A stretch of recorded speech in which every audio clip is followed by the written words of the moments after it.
Mga kabunyog, mga kababayan, magandang araw po sa inyong lahat. Welcome po sa isa na namang episode ng aking segment na ito, ATD. No, ang totoo dito. Mga kabunyog, sa dami ng mga fake news, disinformation na kumakalat, laging may nagtatanong sa akin, Attorney, ano bang totoo dito sa isyung to? Ano bang totoo sa pangyayaring ito? Kaya gumawa na ako ng segment na ito. ATD, lagi nyo na pong subaybayan ito. Ano ang totoo dito? Napapanood po ninyo ito sa Veritas YouTube channel. Subscribe na po kayo. Mayroon din po tayong Veritas Facebook page. Follow na po kayo. Okay, mga kabunyog, mga kabayan, anong totoo dito? Kinasuhan na si Leandro Libeste. Ha? O ito kinasuhan na si Leandro Libeste. Formal ng kaso ito. Isinampa na ni Department of Energy Secretary Garin. Ito mga kabunyog, seryoso ito. At tungkol saan ito? Actually, matagal na yung issue na yan, di ba? Yung tungkol sa ano nito, itong si Leandro Libeste, kumuha ng prangkesa sa gobyerno. Mahirap kumuha ng prangkesa. Ang magbibigay sa iyo ng prangkesa yung Kongreso. Pero dahil senadora yung ina niya, nalakad sa kapanahon ni Duterte yun. Binigay sa kanya yung prangkesa. Ang prangkesa ay i-develop niya yung mga malalayong lugar. Susuplayan niya ng kuryente galing sa solar. Kasi ang negosyo niya solar eh. At marami siyang kinuhang kontrata sa Department of Energy. Pinangako niya na isusupply niya itong requirement na ito ng kuryente galing sa solar. Kasi siyempre pinagmamalaki niya na na kayang-kaya niyang supplyan yung requirement na yan ng Department of Energy. Actually, kung nasupply niya yung mga requirements na yan ng Department of Energy, bababa sana ang singil sa kuryente. Kumbaga pinaburan siya eh. Sobrang pinaburan. Kasi nga ang ina niya si Loren Legarda eh. Pinaburan siya. Kahit pa sabihin ni Leandro Libeste, hindi naman nakialam yung mother niya. Sus naman, sino namang maniniwala dyan? Kaya ngayon, binigyan siya ng pabor. Yung prangkesa, binigay sa kanya. Yung mga kontrata sa Department of Energy, binigay sa kanya. Ay ngayon, hindi niya naman nagawa. Hindi niya naman natupad yung mga pinangako niya. Kumbaga nagkulang-kulang ng supply sa kuryente, malaki ang pananagutan niya doon. Siyempre ang trabaho sana ng DOE, Department of Energy, matiyak yung steady na supply ng kuryente na mura. Kaya lang, hindi nga na-provide ni Libeste yung kanyang mga commitments eh. Kuha siya ng kontrata gamit yung kanyang connection sa politika tapos hindi naman pala magagawa. So ngayon, kinasuhan siya. Kinasuhan siya ng Department of Energy. Yan. Kaya ano na naman yan Iyan kasi ang problema. Mas inuna pa. Actually, mas ang ginawa nito ni Leandro Libeste, ito ang ginawa niyang style ganito yung racket na ginawa niya. Kumuha siya ng prangkesa sa gobyerno, sa Kongreso. Binigay naman sa kanya dahil yung mother niya nga may senadora. Pangalawa, malakas sila kay Duterte. Binigay sa kanila yung prangkesa. Ngayon dahil may prangkesa na, ginagamit niya yun, may ipagmamalaki niya na ako yung may franchise na ganito ganyan. Tapos kumuha siya ng maraming kontrata sa gobyerno, sa DOE. Pinagmamalaki niya naman yon.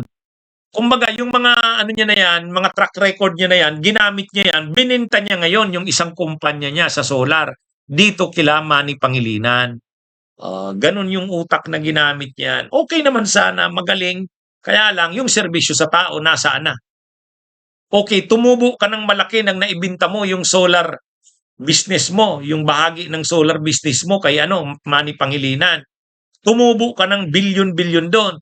Pero yung mo sa tao, yung ikinumit mo na serbisyo publiko, kumuha ka ng prangkesa, hindi mo naman pala tinupad. Kumuha ka ng mga kontrata, hindi mo rin nagawa. Paano yun? Tumubo ka kay Manny Pangilinan, pero yung mga serbisyo publiko sa tao, hindi mo nagawa. Yun ang kaso ngayon nito ni Leandro Libeste. Kaya kung makapagsalita kasi ito, akala mo wala sa kanyang wala siyang kamalian na nagawa sa bayan. Parang si Congressman Barsaga din ito eh. Ang pagkakaiba niya lang kay Congressman Barsaga, si Barsaga, si Kung Miao, eh, weirdo naman yun, pusa daw siya eh. Ito naman, parang siya na lang malinis eh. Lahat masama. O, pero siya rin, marami rin siyang pananagutan sa bayan. Katulad niyan, seryosong kaya nga hindi na pinalampas ng Department of Energy, kinasuhan na siya. Oh, yan yung ano diyan mga kabunyo. Kaya mga nagtatanong, attorney, ano ba yung kaso ni Lian Rolibeste? Oh, yan po 'yun, ha. Kaya yung mga nagtatanong yan. So parang ang ginawa ni Lian Rolibeste, inuna yung tubo kaysa sa serbisyo publiko. Ha? Tumubo siya ng malaki, yumaman ng malaki, pero yung commitment ng public service wala. Parang ang naging slogan niya, tubo muna bago serbisyo sa bansa. 'Di ba? Oo. Kaya ano ito, ah, nag-aambisyon siguro yung magsenador. Parang siyempre yung mother niya ano na eh, matanda na. Siya ang papalit. Ay, pero kung ganyan, tapos DDS pa, mahirap paniwalaan itong si Leandro Libeste. Okay naman sana na linalabanan niya yung corruption. Kaya lang, linalabanan niya ang corruption and yet nandun siya sa mga Duterte. Ay, wala. At saka yun na nga, linalabanan mo ang corruption, ikaw din, ano din yan, graft din yan eh. Di ba? Oh. Anyway, mga kabunyog, salamat naman at tinuluyan na ng DOE. Matagal na yan. Di ba matagal na yan sinasabi ng Department of Energy, nakakasuhan nila si Lian Rolibeste. O ngayon, at least natuloy na. Finally. Ha? Oh. Hindi lang si Lian Rolibeste ang kinasuhan dyan, pati yung iba pang mga officials ng kanyang solar. Oh. Tama lang naman yun. Dapat talaga madisiplina itong mga ito. Inuuna yung tubo. Ang public service, inuuna, ano yan, mainly public service yan, serbisyo publiko. Kung tutubo ka man, secondary, dito hindi, mas inuna nito yung tubo kaysa sa serbisyo publiko. Tubo, bago serbisyo publiko. Tubo muna, bago serbisyo publiko. Eh, mali yun. Anyway, ano to eh, bata pa, napakaano na. Sabi nga ni Ombudsman Buying, di ba? Bata pa pero corrupt na eh. Okay. Ito mga kabunyog, umalma na naman si Marcoleta kay Lacson. Tungkol naman saan yan? Umalma si Marcoleta tungkol dito sa binira na naman kasi ni Lacson ng allocables. Matindi yung binunyag na yun ni Senador Ping Lacson. Allocables mga kabunyog. Sabi ni Senador Ping Lacson, itong si Marcoleta, mayroong itong 500 million pesos na allocables na binigay ang DPWH. Nandun daw yan sa handwritten notes. Handwritten sulat kamay ni Cabral. Naka-note doon na actually more than 1 billion, 1.5 billion sana yata ang hinihingi nito ni Marcoleta pero ang ibinigay lang daw 500 million. Yan yung sabi ni Lacson. Mayroong mga present na mga ebidensya si Lacson eh. Handwritten notes ni Cabral. Ang may ang nag-present noon itong si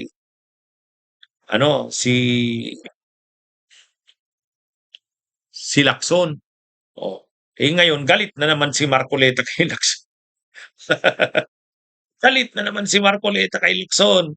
Mga kabunyog. Sabi ni Marcoleta, talagang hindi ako tinatantanan ito ni sabi niya, kung iimbestigahan daw siya tungkol doon, di lahat daw ng senador imbestigahan. Parang ang sinasabi ni Marcoleta, lahat naman halos ng senador may ganun. Di parang ang ganyang argumento ni Marcoleta, hindi niya dinideny na totoo nga.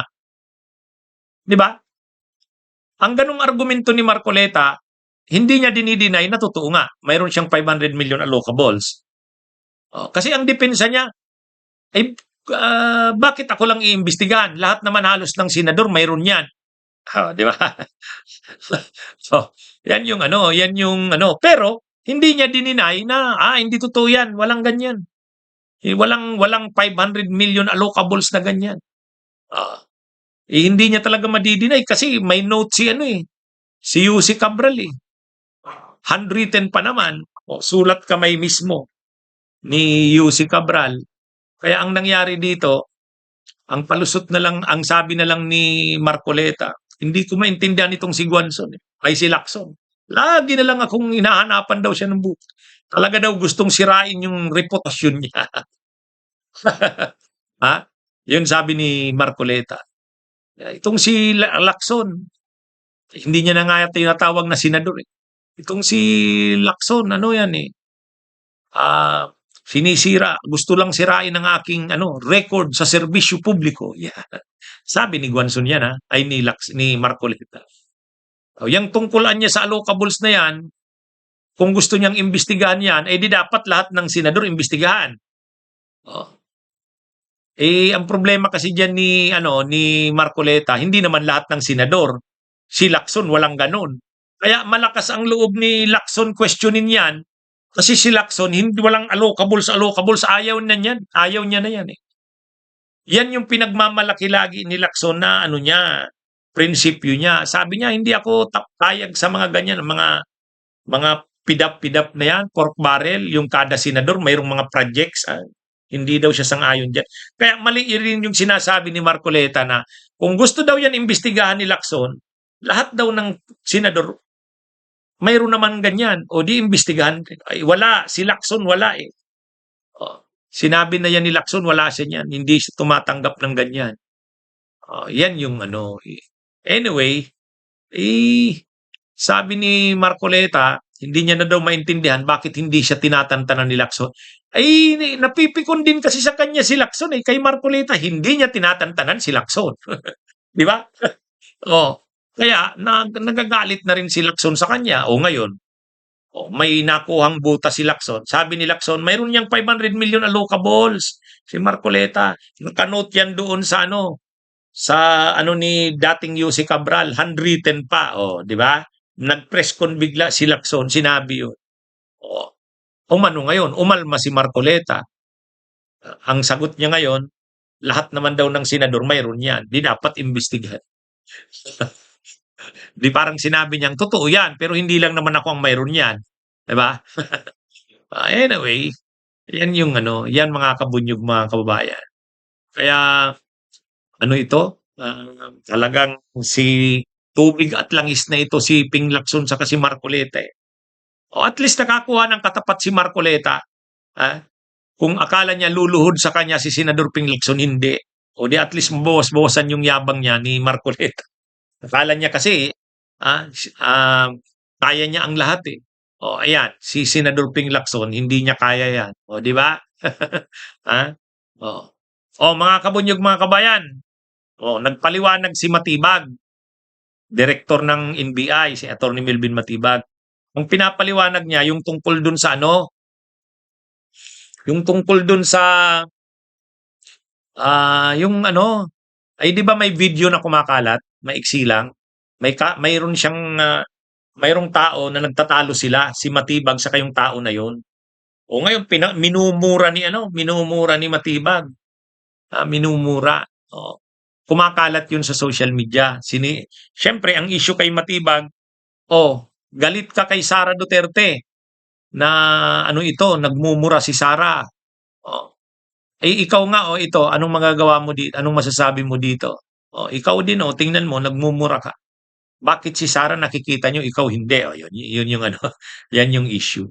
Ngayon, nag-press con si Melvin Matibag, pinaliwanag niya.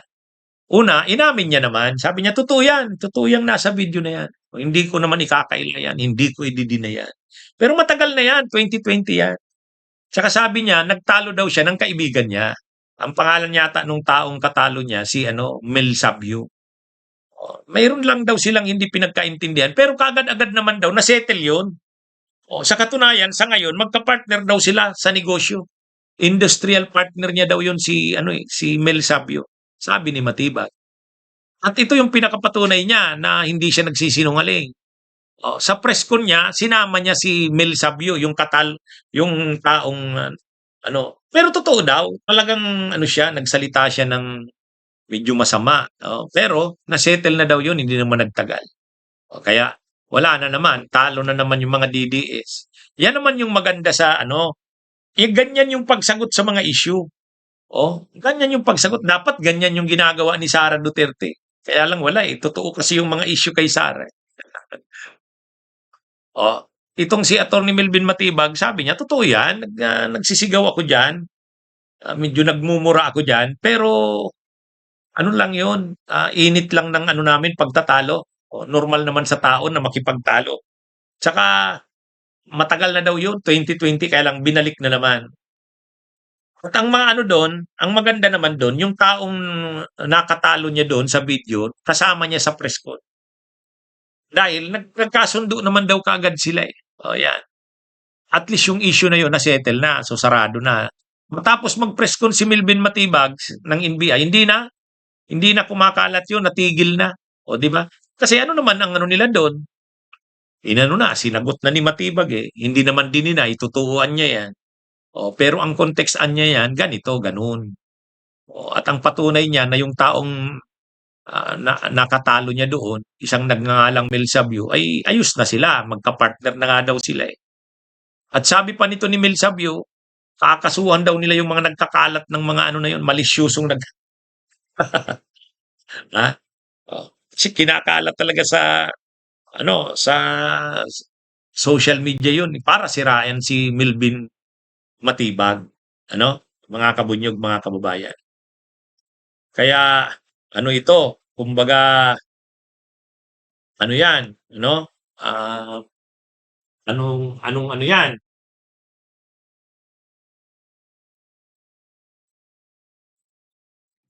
Hmm.